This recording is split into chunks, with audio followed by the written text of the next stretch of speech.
Bien. A seguir, ¿qué está pasando? A ver, chicos, vamos a empezar. Como bien saben, estamos siguiendo nuestra secuencia de los 300... ¿Cuántos días? Ahí está, muy bien.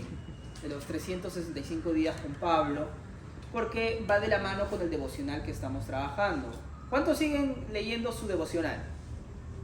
Ahí está, 1, 2, y no se halló fe en el pueblo de Israel.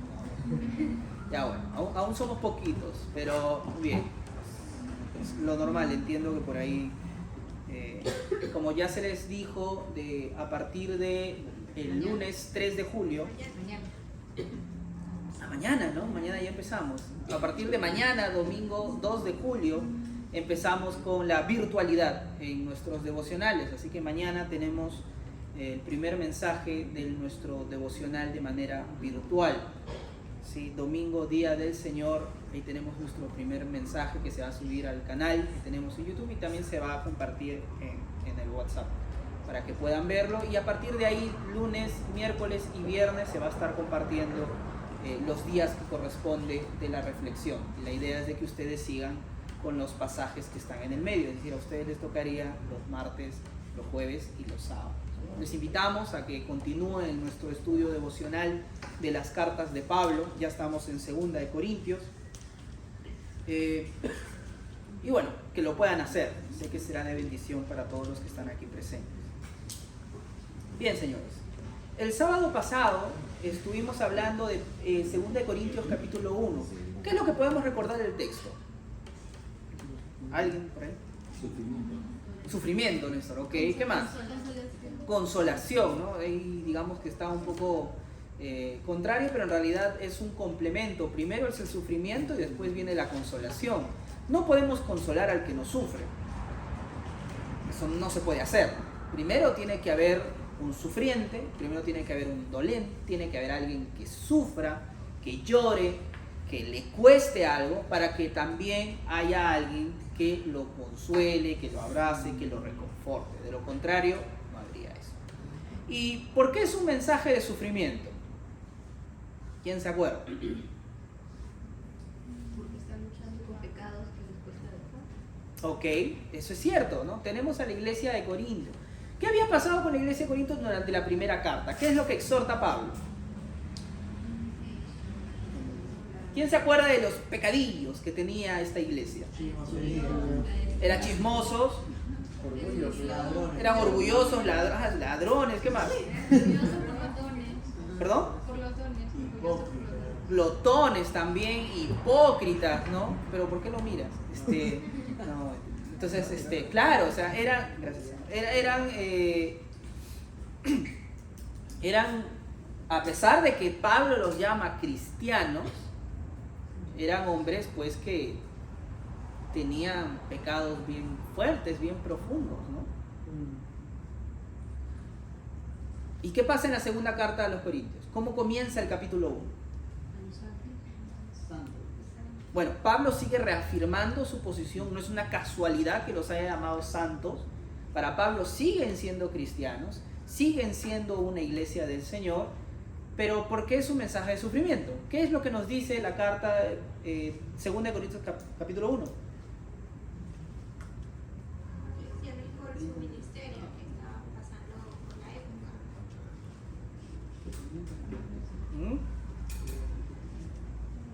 Pero los sufrimientos eran necesarios para el propósito de Dios. Bien. El sufrimiento es parte del crecimiento espiritual.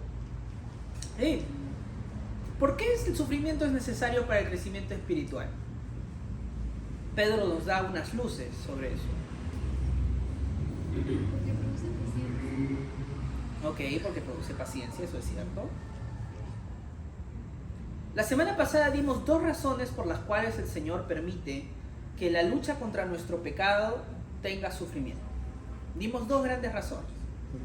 La primera es para poder ser de ayuda a otra persona, o sea, a otro hermano. Muy bien.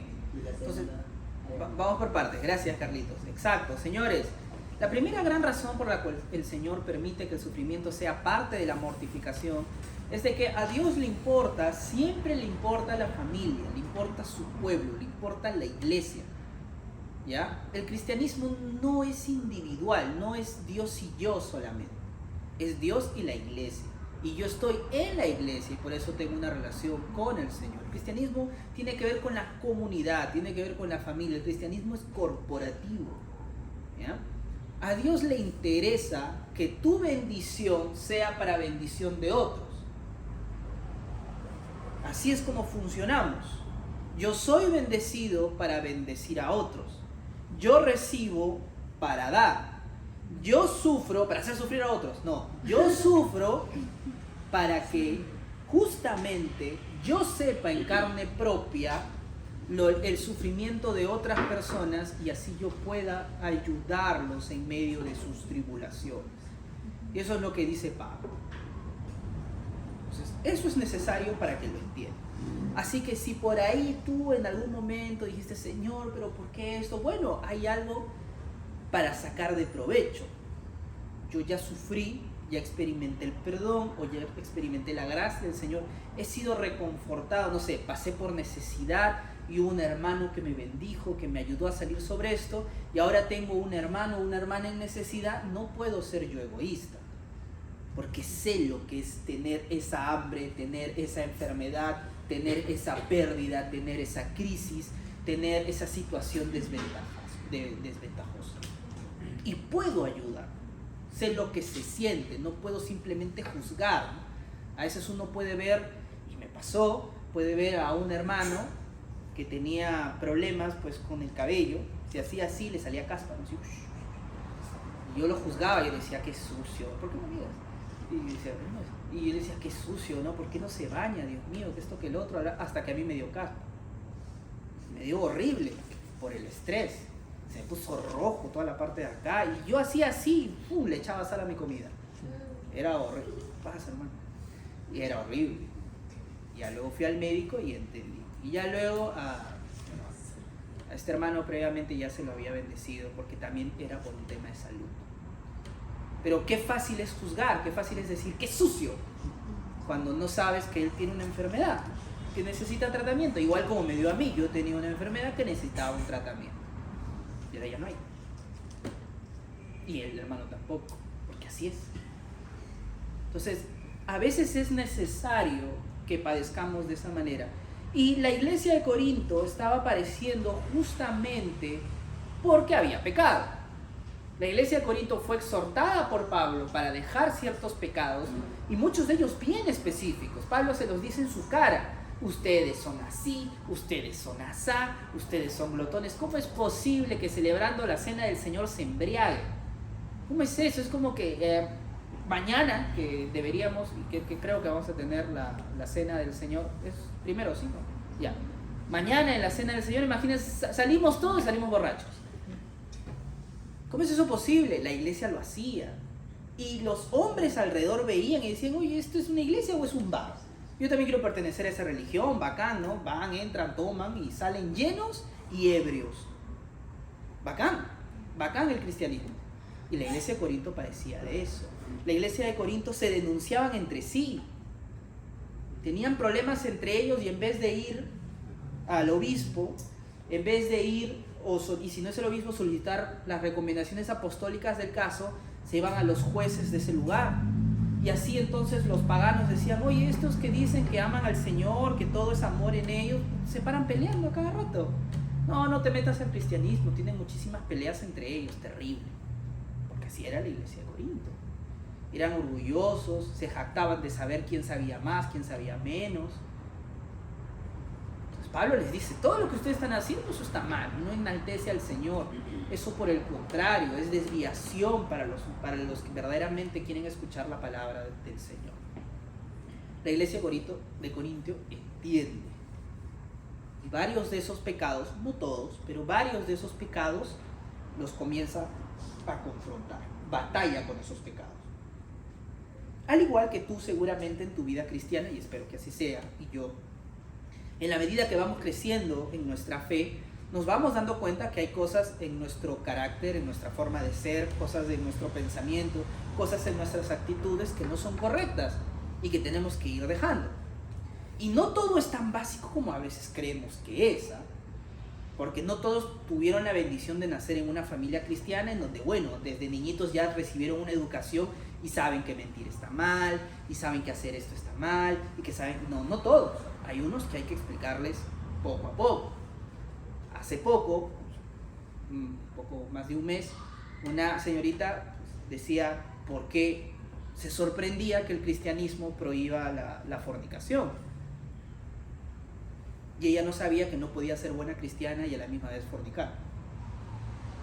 No sabía. Ella creía que mientras había amor, todo es fiel, ¿no? O sea, yo te soy fiel, tú me eres fiel, nos amamos y tenemos una intención de ser maduros entre nosotros, pues Dios permitía eso. Y es más, su padrecito le había dicho que estaba bien, pues, ¿no? Sí, hay padrecitos que son medios liberales dentro del laicado. ¿Sabes? Claro, quizá una señorita o un joven que ha crecido en una familia cristiana, evangélica o protestante, sepa que la fornicación está mal. Pero no todos saben eso. Hay jóvenes, señoritas, que recién en su cuarto, quinto, sexto o 10º año de cristianos se dan cuenta que son orgullosos. Y todos esos 10 años han ido lastimando y menospreciando a otros en base a su orgullo disfrazado de piedad.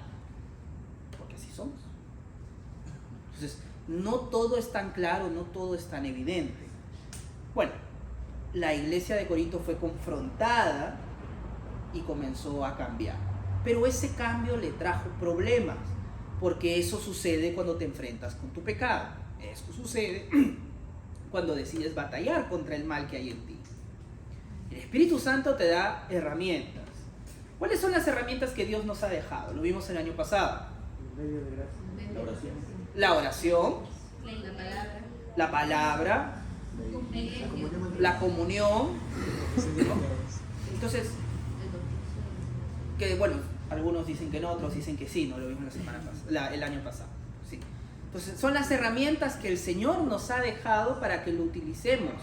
No es que yo soy demasiado orgulloso y voy a agarrar la Biblia y me voy a agarrar bibliazos, ¿no? No funciona así, pero si quieres dejar el orgullo, tienes que comenzar a orar. Y tienes que comenzar a orar y asistir en la comunión, porque es en la comunión, si eres orgulloso, por ejemplo, en donde un hermano mayor en la fe o designado por Dios te va a decir, eres orgulloso. Y como eres orgulloso, eso no te va a gustar. ¿Quién te crees tú para decirme que soy orgulloso? Porque así es el orgulloso. O quizá de una manera más disimulada, puede ser, voy a ponerlo en oración para que Dios me diga a mí. Claro, como no oras, Dios jamás te lo va a decir, ¿no? Entonces todos felices y seguimos haciendo lo que siempre hacíamos. Porque así funciona. Puedes ser ocioso con el estudio de la palabra del Señor. Nunca lees la Biblia. Y como no vienes a la comunión, no vienes a la iglesia, nadie pues puede preguntarte, y hermano, ¿qué tal? ¿Cómo que estás leyendo? Bueno, estaba leyendo Job. ¿Y qué dice Job? Que Moisés era un gran profeta. Por si acaso, la ley de Moisés ni Moisés aparecen en el libro de Job, por si no lo saben. Entonces, es necesario volver a esas herramientas que Dios nos ha dado. Y la iglesia de Corinto aplicaba estas herramientas en su vida y comenzó a producirles daño. Es difícil admitir que uno es orgulloso, es difícil admitir que uno es ocioso y es más difícil comenzar a practicarlo. Porque uno dice, sí, Néstor, yo soy muy orgulloso, tengo que comenzar a ser más paciente, a ser más amable, a ser más humilde, a reconocer a otros. Y Dios, ¡pum!, te coloca a una persona que te llega a la coronilla. No puede ser, ¿no? Y te toca aceptar, te toca amar, no sé. Porque así trabaja el Señor, porque así es como Dios va trabajando en nuestro corazón. Estás orando por paciencia, Dios te manda un momento donde tienes que tener mucha paciencia, porque así va trabajando el Señor. Y eso obviamente nos trae dolores, y la iglesia de Corinto lo estaba padeciendo. Puedo consolar a otros, porque sé lo que significa atravesar ese dolor. Bien por ello. ¿Cuál es la segunda razón? Porque me parezco a Cristo en su sufrimiento. Va por ahí. Es un mecanismo de desarrollo para tu sociedad. ¿Seguro? O sea, es la forma en la cual desarrollas tu santidad.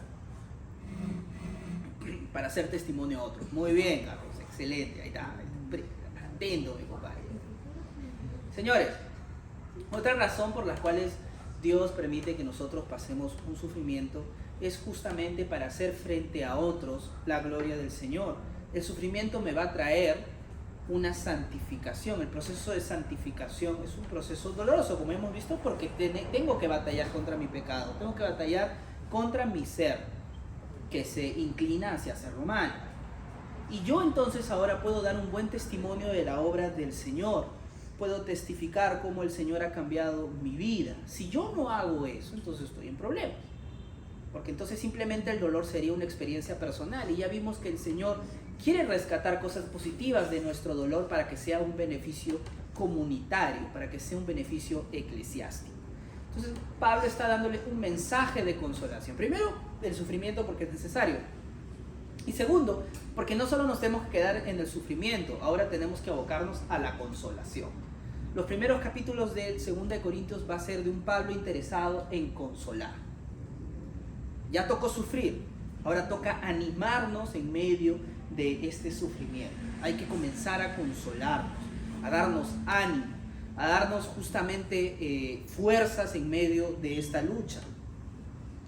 Y sí, como bien dice el dicho de la abuelita, un mal de dos es menos atroz. Muy bien, el señorito estaba pero en racha, ¿verdad? Exacto, señores, un mal de dos es menos atroz. Y eso es cierto, eso es muy, muy cierto, ¿no? Entonces, si estamos padeciendo uno que otro mal en lucha de nuestra carne, lo peor que podemos hacer es creer que simplemente es esto entre yo y Dios. No hay pecado, créeme joven, no hay pecado que tú solo le confieses a Dios y es un pecado real, que simplemente ahí quedó y no lo vuelvas a hacer. Mientras tu confesión simplemente sea particular, lo vas a seguir repitiendo. Si tú escondes tus pecados de la iglesia y simplemente confiesas, no, es entre Dios y yo, Néstor, y oras tú y solo Dios, tú y solo Dios, tú solo Dios, y no se lo confiesas a la iglesia, vas a volver a pecar, vas a volver a caer. De acá a unos meses, de acá a unas semanas, incluso de acá a unas horas, vas a volver a hacer lo mismo. Porque la palabra del Señor dice de manera expresa, confesaos los pecados los unos a los otros. Al Señor le interesa que abramos nuestros corazones. Porque cuando tenemos todo en secretito, entonces ahí somos más proclives a seguir pecando. En cambio, cuando ya abrimos nuestro corazón a la iglesia puede activar las herramientas que tiene para poder ayudarnos, para animarnos, para exhortarnos, para darte cuenta que no eres el único que está batallando. Hay algunos jóvenes, por ejemplo, que tienen por ahí sus pecadillos en el ámbito de su sexualidad. No se lo digo a nadie porque qué roche, qué vergüenza. Ahí va la chica que me gusta, se va a dar cuenta, ¿no? Entonces, todo es secreto. Y sigue pecando, y sigue pecando, y sigue pecando. Ya luego lo confiesan y se dan cuenta que de entre 10, 8 son los que tienen el mismo pecado. Ya. Entonces ya saben que no es una lucha pues simplemente personal. Es una lucha comunitaria, es una lucha de personas que están interesadas en crecer y darle la gloria al Señor con sus vidas. Y toca luchar. Y se puede confortar, se puede animar, se puede exhortar, se puede hacer un seguimiento más correcto en este proceso. Entonces todo esto, si te das cuenta, es para la iglesia. Entonces, el Señor, incluso en nuestro sufrimiento y en nuestra consolación, apunta a la iglesia. Dios está interesado de que la iglesia crezca, que la iglesia madure, que la iglesia sea santificada. Y para eso a veces es necesario el dolor. Entonces, si por ahí estás padeciendo por estar enfrentándote a tu pecado, hay cosas positivas en medio de este camino doloroso. Hay cosas positivas por las cuales tus lagrimitas aún salen de tu rostro. Bien, pero no todo es dolor.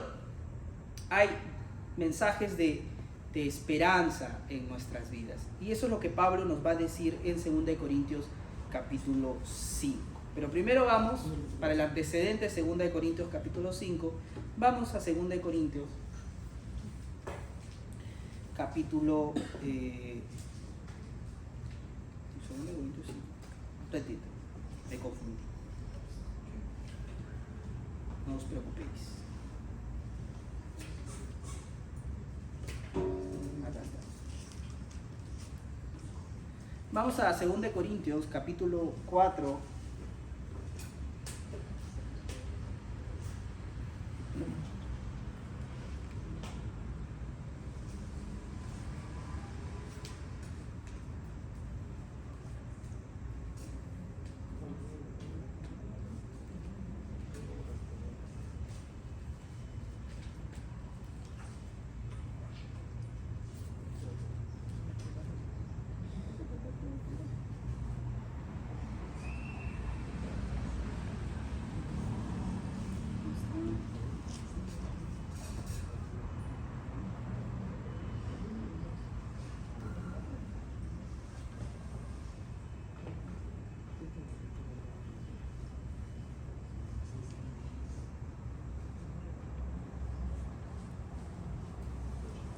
Perdón, muchachos. Segunda de Corintios, capítulo 2.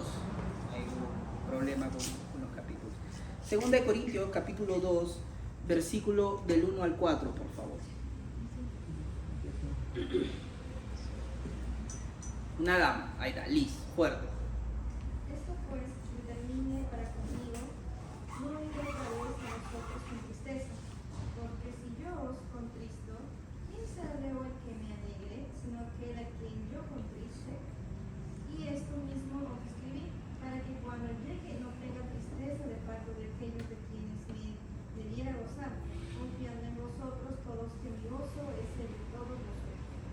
Porque por la mucha tribulación y angustia del corazón os escribí con muchas lágrimas, no para que fueseis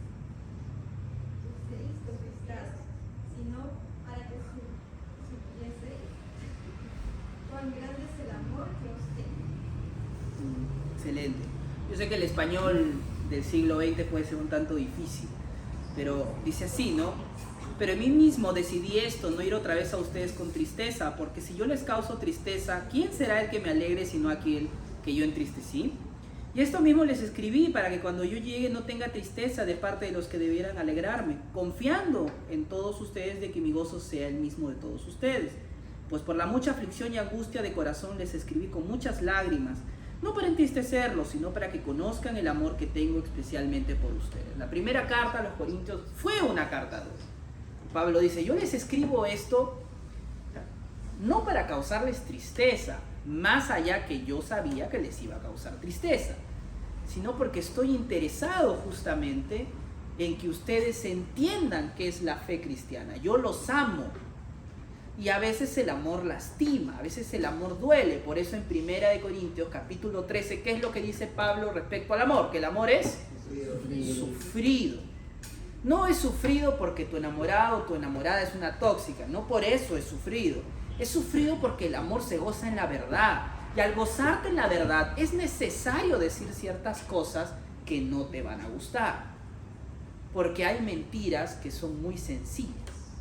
Hay mentiras que son muy cálidas, muy agradables para nosotros.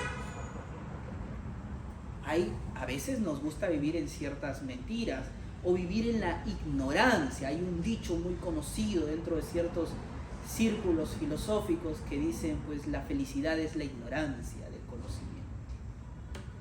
Puede ser. Somos felices en base a lo que ignoremos. Hoy estoy feliz, como lo que quiero, bebo lo que quiero, hasta que mañana más tarde me digan que tengo cáncer de estómago. Pues ahí ya no soy tan feliz, ni estoy tan contento. Hubiera preferido no saberlo, porque así somos.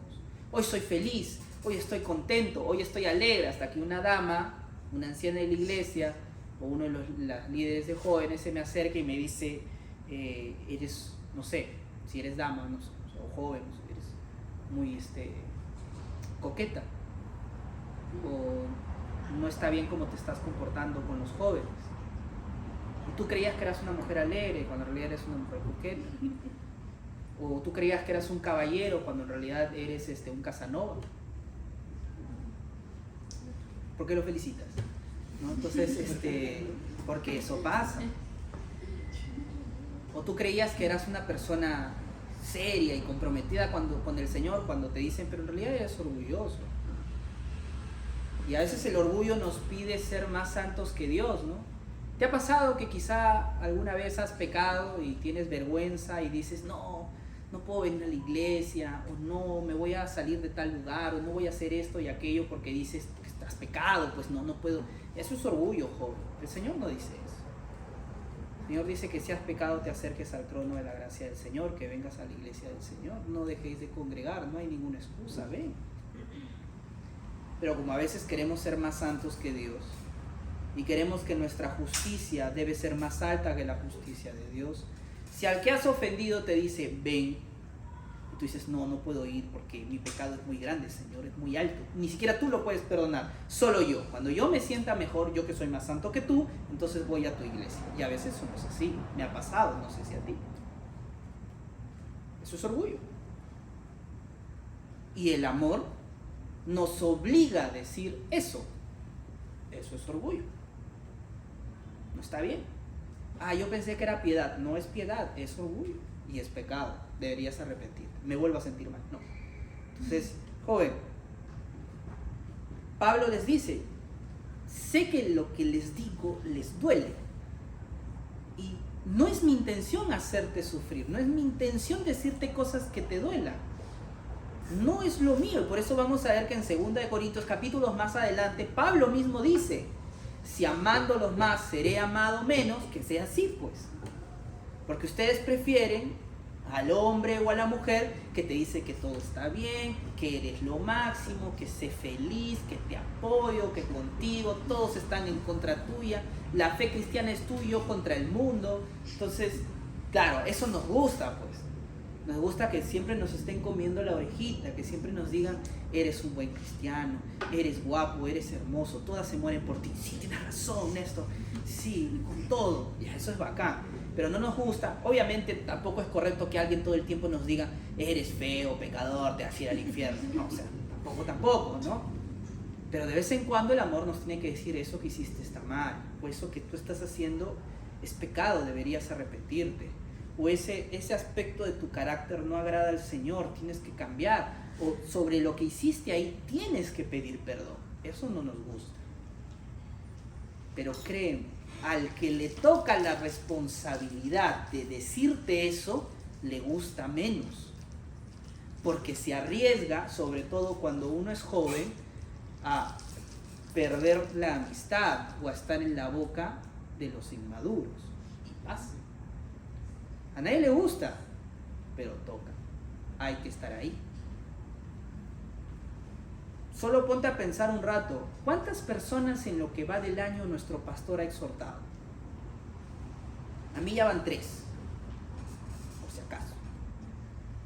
Quizá, claro, quizá no vienes mucho a la iglesia o no hablas con él, quizá el pastor te conoce de mirada nomás. Un hombre no puede con todos, ¿no? Pero si eres una persona que asiste regularmente, si estás interesado en crecer en las cosas del Señor,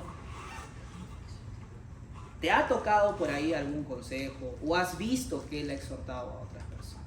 ¿Te imaginas cuántas personas han hablado a las espaldas del pastor? ¿Cuántas personas han dicho, yo pude haberlo hecho mejor? Qué feo que el pastor le haya hablado así a Néstor, yo le hubiera hablado de otra manera, en secreto.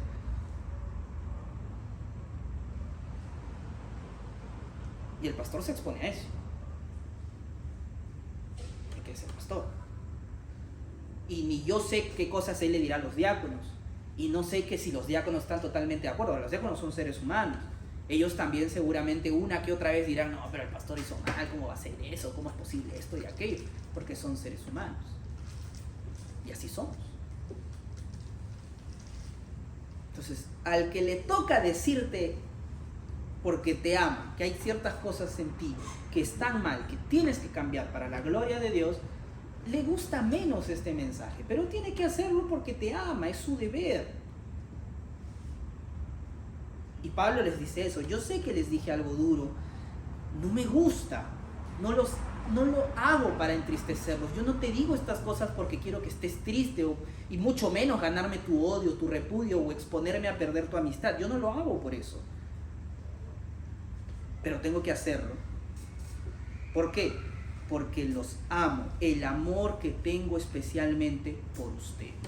Hay un amor especial que tengo con ustedes y por eso les digo los que le tengo que decir. Dice el versículo 5 de adelante. Pero si alguien ha causado tristeza, no me lo ha causado a mí, sino hasta cierto punto, para no exagerar, a todos ustedes. Es suficiente para tal persona este castigo que le fue impuesto por la mayoría. Así que, por el contrario, ustedes más bien deberían perdonarlo y consolarlo, no sea que en alguna manera éste sea abrumado por tanta tristeza. Por lo cual, les ruego que reafirmen su amor hacia él, pues también con este fin les escribí para ponerlos a prueba y ver si son obedientes en todo. Pero a quien perdone algo, yo también lo perdono, porque en verdad lo que yo he perdonado, si algo he perdonado, lo hice por ustedes en presencia de Cristo, para que Satanás no tome ventaja sobre nosotros, pues no ignoramos sus planes. Una de las cosas que van a entender, si es que ya no se han dado cuenta de las cartas paulinas, es que Pablo tiene una manera muy especial de redactar. Pablo utiliza mucho preguntas retóricas y él mismo se responde. Y tiene sentido. Pablo muchas de sus cartas, por no decir todas, es de Pablo lejos de esa iglesia, por eso les escribe cartas. Entonces Pablo no tiene la oportunidad, como yo tengo delante de ustedes, de enseñarles, de predicarles, de animarles, de exhortarles y verlos ahí como van. Y si tienen alguna duda de lo que se ha dicho, ustedes me puedan preguntar. Pablo no tiene esa oportunidad. Entonces, ¿qué hace Pablo? Enseña una verdad y rápidamente responde cualquier eventual duda que alguien al leerlo puede realizar. Eso es lo que hace Pablo. Muy parecido a lo que pasa con los catecismos. Si tú lees un catecismo, por ejemplo, el catecismo de Westminster, el catecismo bautista o el catecismo de Heidelberg, te vas a dar cuenta que pregunta 1 te enseña una verdad y en la pregunta 2 ya te está lanzando una pregunta que tú podrías tener en base a esa verdad que se te ha enseñado. Entonces por eso Pablo utiliza bastante ese esquema para poder responderse. ¿Qué es lo que está diciendo acá Pablo? Pablo nos dice una cosa. Hay un ejemplo específico sobre alguien que ha sufrido en la iglesia de Corinto, más que todos ustedes y más que yo seguramente, en este proceso en que la iglesia decidió ir dejando su pecado. ¿Quién se acuerda cuál es esta persona? Puede ser que se metió con su madrastro. Exacto, señores. En la iglesia de Corinto había un joven que le había quitado la esposa a su padre, no su madre biológica, evidentemente. Su padre se había vuelto a casar con una mujer y este joven, ya de edad adulta, se enamoró de la esposa de su padre y se la quitó a su padre. Y su padre venía a la iglesia y este joven seguía viniendo a la iglesia con su nueva esposa. Entonces imagínate al padre, pues no, qué vergüenza. Su hijo le quitó y siguieron asistiendo todos a la iglesia. Y Pablo dice, ¿cómo es posible que esto suceda dentro de la iglesia? Tremenda, y Pablo lo utiliza, abominación en ustedes. ¿Cómo ustedes pueden ser tan indolentes, tan indiferentes? Primero al pecado y segundo al dolor y a la vergüenza que puede estar padeciendo el que es víctima de esta situación, es decir, el padre.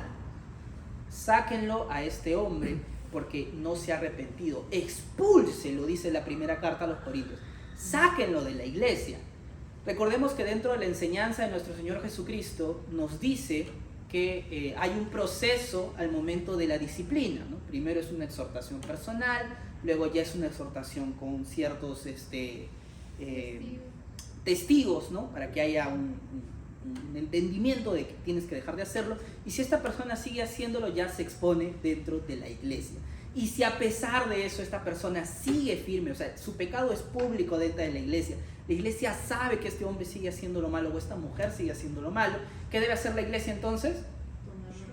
Esta es la casa de Dios, no podemos cerrar la puerta a nadie. No, ¿qué dice nuestro Señor Jesucristo? Tomarlo como impío. Ya está, se acabó. Y no se le da más la cena a esta persona y se le invita a retirarse de la congregación, que es lo que dice Pablo. Se le expulsa, se le bota. Tú ya no eres bienvenido aquí. Tú no puedes entrar aquí. No eres. Chau, chau. Gracias. Si te ven en la puerta no te dejan pasar. Disculpa, esto es para los miembros de la Iglesia Bautista Vida Nueva Monterrey. Usted no es miembro. Usted no es bienvenido a nuestra congregación. Puede retirarse. Así es la disciplina eclesiástica. No nos gusta, qué feo, qué fuerte, pero es hasta el último recurso que tiene la iglesia. Ahora, Pablo tiene un objetivo. ¿Cuál es el objetivo de Pablo para enseñarnos en la verdad de Dios que la disciplina de Dios tiene que llegar a este lugar? ¿Cuál es el objetivo? Lo dice en 1 Corintios. Que esta persona se arrepienta, dice, que sea entregado a Satanás, dice, y este lo destruya, lo entristezca. Si quiere vivir como impío, si quiere vivir como pagano, si quiere vivir como mundano, que viva, déjenlo, que no nos ensucie la casa de Dios. No quieres arrepentirte, no quieres escuchar, no quieres ser exhortado, no respetas a nadie, te da igual lo que dice la palabra del Señor, ok hermano, tu lugar no es aquí, es allá, vete. Y si es del Señor, el Señor lo va a tocar, o sea, va a transformar su corazón y va a sufrir. Y esta persona, nótese, esta persona que había causado tanto mal en la iglesia, que le había robado la esposa a su padre, se siente mal. Ya cambió. Se dio cuenta que no puede vivir así.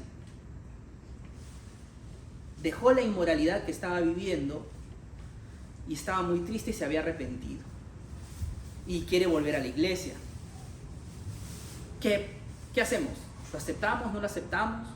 No, hermano, usted tiene un testimonio pero incurable dentro de nuestra iglesia. Todos lo ven y lo ven como lujurioso, ya. Mira, yo le invito en la avenida, por aquí hay otra iglesia, usted puede congregar ahí. ¿Qué hacemos? Lo recibimos. Eso es lo que dice la iglesia, perdón, es lo que dice Pablo en este segmento de acá. Pablo lo que dice y nos enseña es sobre el verdadero perdón. Y aquí es donde yo quiero ser enfático, muchachos. Por andar durmiendo, no. Aquí es donde quiero ser enfático, muchachos. Muchas veces nos gusta recibir el perdón de Dios, pero no nos gusta mucho a nosotros darle ese perdón público a las personas que fallan, y nos gusta mantener aún la etiqueta de esa persona. Ejemplo, pongamos que Aarón es un joven, no sé, pues violento, siempre es fosforito, que por ahí se le escapa. El hombre es el pan de Dios, la verdad. Pero imaginémonos, no me pegues, Aarón. Imaginemos, ¿no? Que, no sé qué dijo, pero está bien. Imaginemos pues que Aarón es así, ¿no? Imaginemos. Y ahora, Aarón cambia. Pasaron los meses, pasó los años, creció en el Señor, vivió algunas cosas, ha ido madurando, ha ido creciendo, y ya no es así. El hombre es calmado, es tranquilo, y esa parte de su carácter lo dejó atrás. Pero como yo verdaderamente no he visto y no he dado el verdadero perdón a mi hermano, y yo le tengo la etiqueta pues a Aaroncito como violento, un día, imaginemos, perdió el trabajo, jaló un curso, no sé, está enfermo incluso, y viene a la iglesia tarde, yo no sé que llegó tarde, y le digo, Aarón, ¿qué es esto? ¿Cómo puedes llegar a esta hora? Si tú sabes que tenemos que hacer esto y aquello. Aarón, ya hermano, está bien, no me digas nada. Ya, se sienta, y encima pierden los juegos, o sea, le va mal en todo el día, es castigado, o sea, le va mal, y vemos que por ahí Dieguito, justo Diego, es la gota que rebasa. Viene Diego y dice, oye Aarón, ¿qué pasó con la otra vez que tú me dijiste? Y vemos que Aarón le dice, ya cállate, no me digas nada, y se va. Y como tú tienes la etiqueta de Aarón violento, rápidamente dices, Aarón no cambió, es violento. Y como somos boca fácil, después vas a tu grupo de amigos, no saben lo que vi, hermano. Vamos a orar. ¿Qué viste? Aarón violento. Ay, no sabíamos, ¿no? Hashtag Aarón violento en todas las redes sociales. ¿Pasa? Pasa. Y más de lo que muchas veces crees. Aarón no es violento. Era. Ya no es. Pero como nos gusta ponerle etiqueta en las personas, basta que suceda algo. Y como cualquier persona normal reaccione, porque tuvo un mal día, porque está mal, no sabemos qué sucedió en su vida, porque a veces ni nos interesa saber por qué la persona está de ese ánimo, está de ese humor, no sabemos. Ay, ahí está la cola, ya ves, sigue siendo la misma rata de siempre. Ahí está su colita. Nos gusta decir eso. Y Pablo, ¿qué es lo que le dice a la iglesia de Corinto? Ustedes no pueden hacer eso. Ese hombre pecó, es verdad, cometió un pecado terrible, pero ya no es así. Recíbanlo, ámenlo. De lo contrario, si tú sigues poniendo esa etiqueta, si tú sigues limitando a que las personas en su avance en la vida cristiana no le das ese beneficio de creer que esa persona es santa, ha sido justificada por Dios, Cristo ha derramado su sangre por él, si tú no lo ves como un hermano en la fe, que es digno ante Dios al igual que tú, que ha recibido el perdón de Dios al igual que tú, que recibe exhortación de Dios al igual que tú, si tú no lo ves así, dice la palabra del Señor, lo dice 2 Corintios capítulo 2, versículo 10 y versículo 11, Satanás está ahí. Pablo dice, todo esto que se tiene que hacer para recibirlo es porque no menospreciamos, no pasamos por alto la obra de Satanás. Lo dice Pablo. ¿Qué tiene que ver Satanás en todo esto? Porque Satanás utiliza la desunión, utiliza justamente estas circunstancias desagradables dentro de la iglesia para profundizar la desunión de la iglesia, que es lo que había pasado en Corinto. La iglesia de Corinto era una iglesia desunida, era una iglesia que estaba rota por dentro. Pues esas son las herramientas que tiene Satanás. Y Dios no quiere eso para su iglesia y nosotros no queremos eso para la iglesia. Entonces, tú profundizas las grietas de una iglesia si tú sigues etiquetando a las personas. No tenemos que hacer eso. No podemos hacer eso. Siempre tienes que ver al que está a tu costado como una persona que está creciendo en la fe. Puede ser que no sea así, pero tú no eres alguien que esté por ahí con la tablita midiendo a cada rato si esa persona crece o no crece. Tú tienes que creer que sí. Chicas,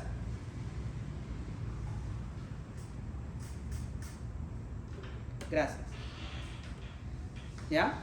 Tú tienes que creer que sí. Entonces, así es como funciona el verdadero perdón. Y a veces nos cuesta perdonar como Pablo nos dice que perdonemos. Nos cuesta. Pero tenemos que hacerlo. Ahora, Néstor, ¿por qué yo tengo que darle el verdadero perdón a estas personas? No se merecen, o quizá ni los conozco. ¿Por qué yo tengo que darles este beneficio? ¿Cuál es el propósito? Y para eso luego Pablo nos lleva a 2 de Corintios capítulo, ahora sí, versículo 5 del 14 al 17. Y le voy a pedir por favor a un varón valiente, esforzado, futuro sacerdote de su hogar, cabeza de su familia, responsable ante Dios. Ya lo dije. Del 14 al 17. 2 de Corintios, capítulo 5, del 14 al 17. A ver, un varón. A ver, Daniel, fuerte. Ahí está, fuerte, caramba. Ya saben, señoritas, a futuro sacerdote de su hogar. El amor de Cristo nos lleva a actuar así. Al pensar que si uno murió por todos, entonces todos murieron. Y Él murió por todos. Para que los que viven ya no vivan para sí, sino para aquel que murió y resucitó por ellos. Así que de aquí en adelante, nosotros ya no conocemos a nadie desde el punto de vista humano. Y aún si a Cristo lo conocimos desde el punto de vista humano, ya no lo conocemos así. De modo que si alguno está en Cristo, ya es una nueva creación. Atrás ha quedado lo viejo, ahora ya todo es nuevo. Bien. O como la Reina Valera lo dice, que creo que es la versión que todos memorizan en esa parte: el que está en Cristo y las cosas viejas, he aquí, todas son hechas nuevas. Excelente. Esa es la intención de Pablo al lanzar este versículo. No se refiere a que tú pecas y de ahí ya nadie se puede acordar de mi pecado, por si acaso, soy nueva criatura, todo vuelve a la normalidad. No. Cuando uno peca, deja heriditas ahí, en el pasado. Como yo estoy manejando, choco, pero tengo seguro, no pasó nada. No es que chocas y automáticamente el carro se repara, todo funciona, no. Tienes que invertir tu tiempo en repararlo, llevarlo al taller, tienes que pagar el deducible, tiene que venir la aseguradora a chequear cómo quedó el otro auto, te suben la cláusula el próximo año, la prima, es un montón de cosas. Pero se soluciona. Entonces, cuando uno peca, no es de que, pero nueva criatura soy, ¿por qué sigues llorando? Dios ya me perdonó, perdóname por haberte ofendido y haberte dicho esa palabrota. O perdóname por haberte robado esos 10,000 soles, ¿cómo lo iba a saber que te iba a lastimar? Pero nueva criatura soy, Dios ya me perdonó, entonces, ahí pues que Dios te pague, ¿no? No funciona así. Y si bien esos ejemplos pueden sonar ridículos, lo hacemos también cuando lastimamos a otros. Es muy fácil pues ahí, en mi arranque de ira o de indignación, ahí hablar mal de la otra persona y luego cuando tengo la mente fría, no, yo fui el del problema. Pero ya hablé mal de mi prójimo. O yo tengo una pelea, por ejemplo, con Ángela, ¿no? Y ya le digo todo lo que quería decirle, ¿no? Media hora, amor, ¿vemos una película? No funciona así. Hay cosas que hay que perdonar, hay cosas que hay que confesar, hay cosas que hay que reconciliar. Ese es el mensaje de la nueva criatura. Yo soy nuevo en Cristo, porque Dios reconcilia las cosas. Hay un mensaje de ser nueva, soy nueva persona. Y este joven que había pecado en la primera carta, es una nueva persona delante del Señor porque se ha arrepentido de sus pecados. Y si es una nueva persona delante del Señor porque se ha arrepentido de sus pecados, ¿qué derecho tengo yo de ponerle la etiqueta de lujurioso? Ninguno. Si tú aceptas esta verdad para ti, porque sé que muchos utilizamos ese versículo para nosotros mismos, lo cual está bien. Yo era mentiroso, pero el Señor me ha transformado o me está transformando. El Señor sigue transformándome, ayúdame a ser mejor. Amén. Pero ¿qué derecho entonces tengo yo de mirar por ahí a, no sé, pues, a Adriano o a Jessica y decir, el Señor me está ayudando a dejar de ser mentiroso, me está transformando, pero él sigue siendo así, ella sigue siendo así, porque sí, pues qué mal, qué mal, qué mal. Terrible, terrible testimonio. ¿Qué derecho tengo yo para eso? Ninguno. Ninguno. Y si al contrario sigo haciendo eso, yo soy objeto del propio Satanás para seguir destruyendo los cimientos de la iglesia, para seguir haciendo daño a la iglesia. Recordemos que la intención de Pablo siempre en su carta a la iglesia, a los Corintios, tanto en la primera y en la segunda, es la unidad de la iglesia. Pablo se encontró una iglesia dividida porque abundaba el pecado. Ahora el pecado se está confrontando y Pablo sigue queriendo que la iglesia sea unida. Y por tanto es necesario que tú entiendas que el hermano que está a tu costado es una nueva criatura en Cristo. No solo tú has sido perdonado, no solo tú eres justificado, no solo tú estás en el proceso de santificación, no solo tú tienes la esperanza del retorno de nuestro Señor, también el que está a tu costado. Y tú, como durante la semana pecas, también tu hermano peca. Y así como durante la semana tú pides el perdón del Señor, tu hermano también. Y así como el Señor te perdona, tú también perdona a tu hermano, al que te ofende. Porque el cristianismo no solamente es individual, es corporativo, es comunitario. Estamos en una iglesia, nos interesa el hermano, vivimos con el hermano. Cuando estés en el cielo, estarás con tu hermano. Sí, aquel que creías que era menos santo que tú, que era más pecador que tú, que era más lujurioso que tú, que era menos inteligente que tú, que sabía menos que tú, que era un amargado, que era un orgulloso, que era un soberbio, que era arrogante, que era tonto. Sí, ese hermano estará contigo en la gloria de Dios. ¿Por qué? Porque nueva criatura es. Porque las cosas viejas pasaron. Y aquí todas son hechas nuevas. No desperdicies tu energía etiquetando a las personas. Mañana no sabes lo que puede ser. No vaya a ser que mañana el hermano que tanto menosprecias, mañana es un misionero útil para la iglesia. O se convierte en un líder de alabanza, o el líder de jóvenes, o el líder de adolescentes, o un pastor. No lo sabes. O si luego tú te conviertes en su esposo o su esposa. No lo sabes. Pasa. Pasa. Le pasó a Ángela. Pasa. Pero ¿verdad no? Claro. La primera interacción que tuve con ella fue con su familia y dijo, me tocó el ser humano más irritante de la historia. Y ahora me dice mi amor. Pasa. Entonces no vaya a ser que eso te suceda a ti. Joven, señorita. Uy, todas las señoritas están acá y todos los jóvenes están acá. Menos uno. Mi compadre acá y mi compadre acá. Un excelente mix. Pero no te vaya a pasar. No te creas con ese derecho divino de estar menospreciando a los demás o de estar etiquetando a los demás, porque no lo son. Ahora vamos, para terminar ya, del versículo 18 al versículo 21. Ahora le voy a pedir a una dama. Mujer piadosa, futura ayuda idónea. Ah, soy bien, dice. Mujer soltera, por si acaso. Ya, bueno. La palabra del Señor dice, y todo esto proviene de Dios, quien nos reconcilió consigo mismo por Cristo y nos dio el ministerio de la reconciliación. Que Dios estaba en Cristo reconciliando consigo al mundo, no tomándoles en cuenta a los hombres sus pecados, y nos encargó a nosotros la palabra de la reconciliación. Así que somos embajadores en nombre de Cristo, como si Dios rogase por medio de nosotros. Os rogamos en nombre de Cristo, reconciliados con Dios. Amén. Qué hermosa manera de terminar este capítulo el apóstol Pablo. Como si Dios rogase a través de nosotros. Reconcíliate con Dios. Ahora, todo el contexto para este mensaje de reconcíliate con Dios no se está basando en reconcíliate con Dios en ese sentido. Señor, es verdad, estoy pecando, he hecho mal, perdóname, Señor, estoy mintiendo, ayúdame. No es eso el sentido que Pablo está utilizando este mensaje.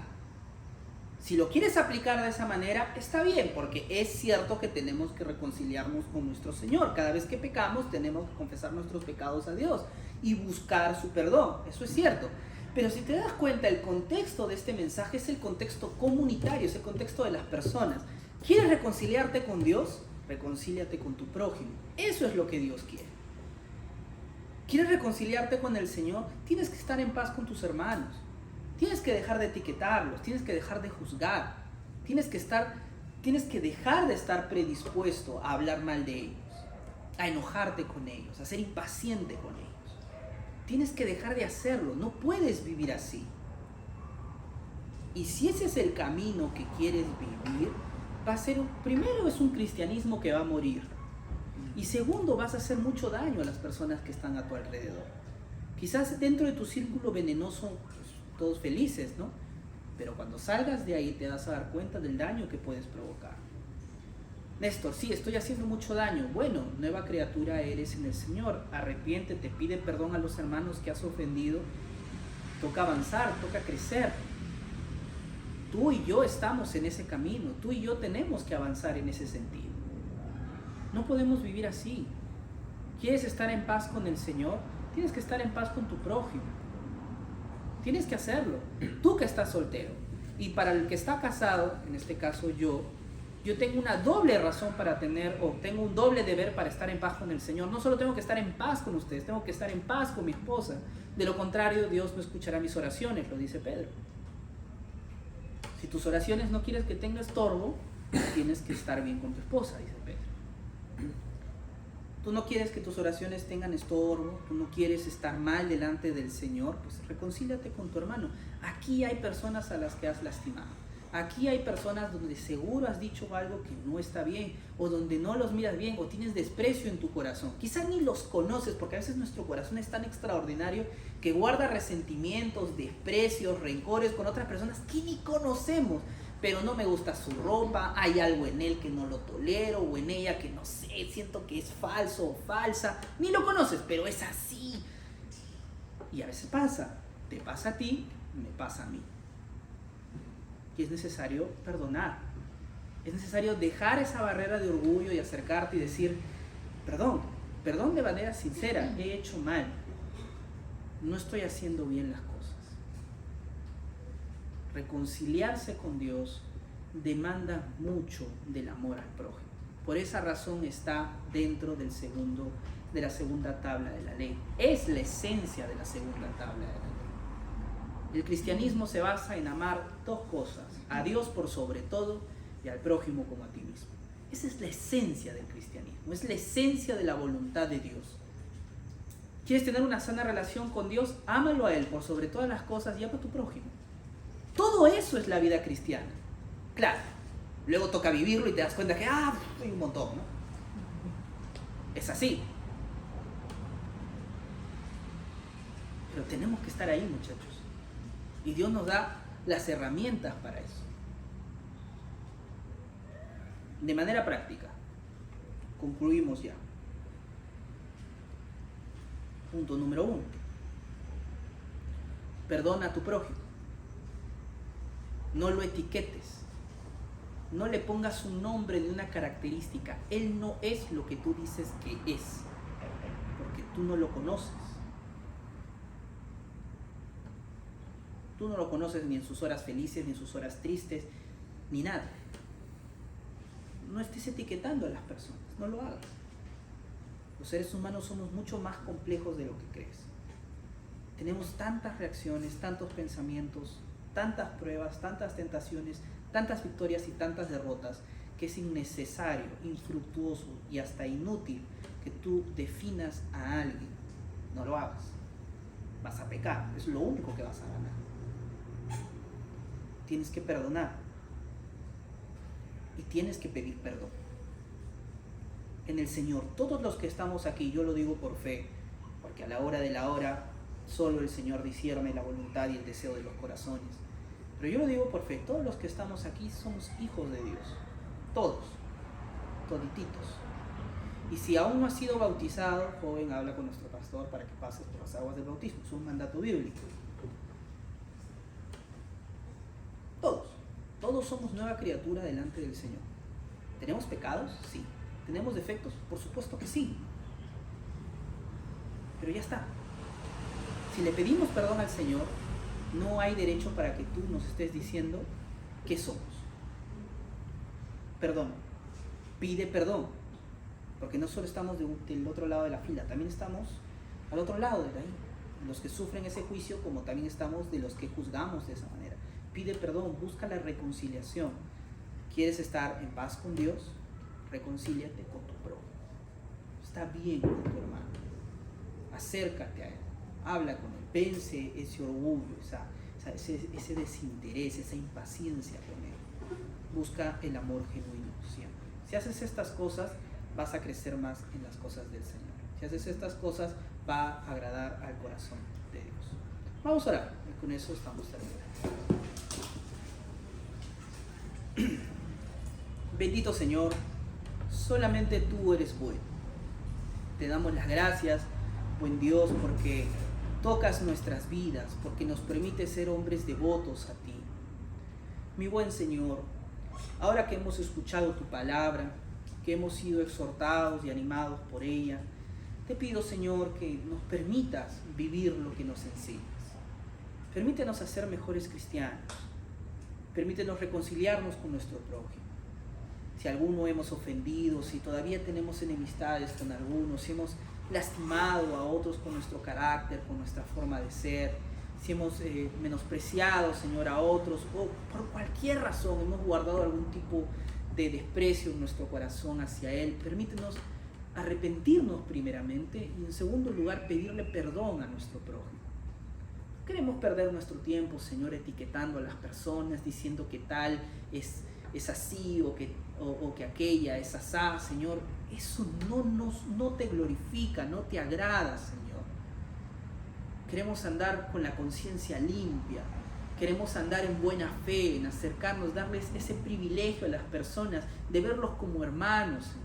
Si Pablo, aún sabiendo los pecados de tu iglesia en la ciudad de Corinto, no se atrevió a llamarles paganos ni inmundos, ¿cuánto más nosotros, Señor, podríamos llamar de esa manera al que está sentado a nuestro lado, cuando lo vemos aquí, luchando con nosotros el día a día siendo cristianos?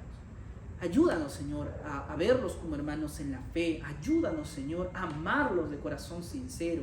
Ayúdanos, Señor, porque no es fácil para muchos. Ayúdanos, Padre. Queremos perdonar como tú perdonas. Queremos amar como tú amas. Guíanos, Señor. Solo tu palabra es la verdad. Guíanos en ella, Señor. Te lo pedimos de todo corazón. Por los méritos de Jesús, nuestro Señor.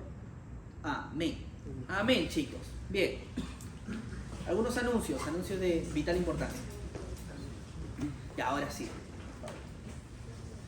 Anuncios de vital importancia. El día de mañana